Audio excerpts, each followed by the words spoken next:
Bonjour tout le monde. Aujourd'hui, nous allons encore vous parler de Cheikh Anta Diop, qui fut un grand homme de l'histoire, qui a marqué ses empreintes dans l'histoire africaine.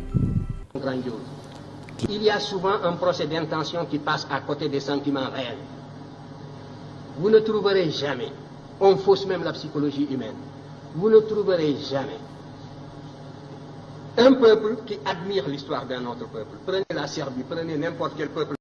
Marquant nos esprits par sa curiosité intellectuelle et son courage d'affronter le blanc, pendant toute sa vie, il a combattu contre le complexe d'infériorité et l'origine nègre de la civilisation universelle.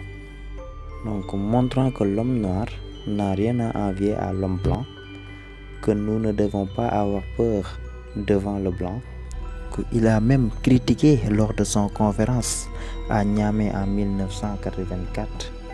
Donc, son confrère sénégalais Léopold Sédar Senghor, qui est un ancien président de la République du Sénégal, qui avait cité dans son ouvrage L'émotion est nègre tout comme la raison hellène, où il s'est montré, où Cheikh Anta Diop s'est montré très pertinente dans sa réponse, souvent encore une fois plus la peau noire. Alors, vous me demandez, moi je n'ai jamais, vous voyez la phrase que vous citez, ou le beau poème que vous citez, il est dans National.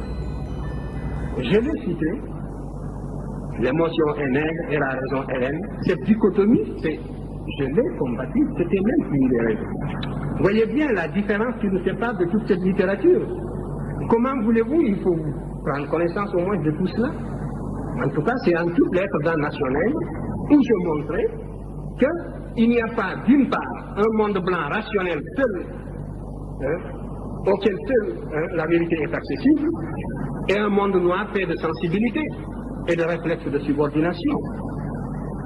C'est contre cela que j'ai lutté toute ma vie. Ne venez pas me servir donc ces idées.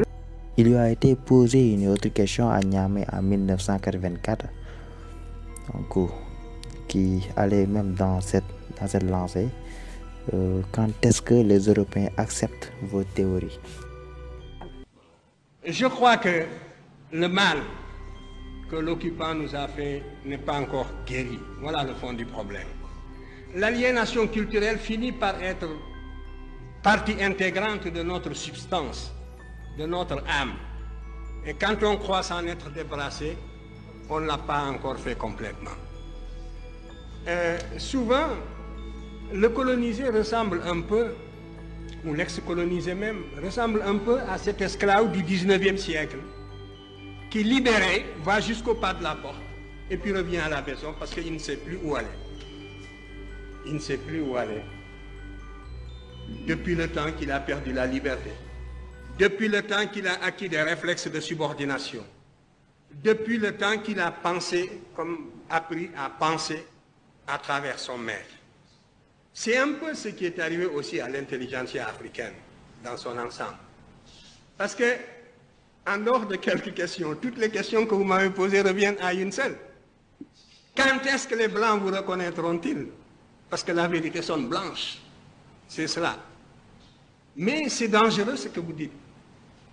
Parce que si réellement l'égalité intellectuelle est tangible, l'Afrique devrait, sur des thèmes controversés, être capable d'accéder à la vérité par sa propre investigation intellectuelle, se maintenir à cette vérité jusqu'à ce que l'humanité sache que l'Afrique ne sera plus frustrée, que les idéologues perdront leur temps parce qu'ils ont rencontré des intelligences égales qui peuvent leur tenir tête sur le plan de la recherche de la vérité. Mais vous êtes persuadé que pour qu'une vérité soit valable et objective, il faut qu'elle sonne blanche. Mais ça, c'est un repli de notre âme qui doit disparaître.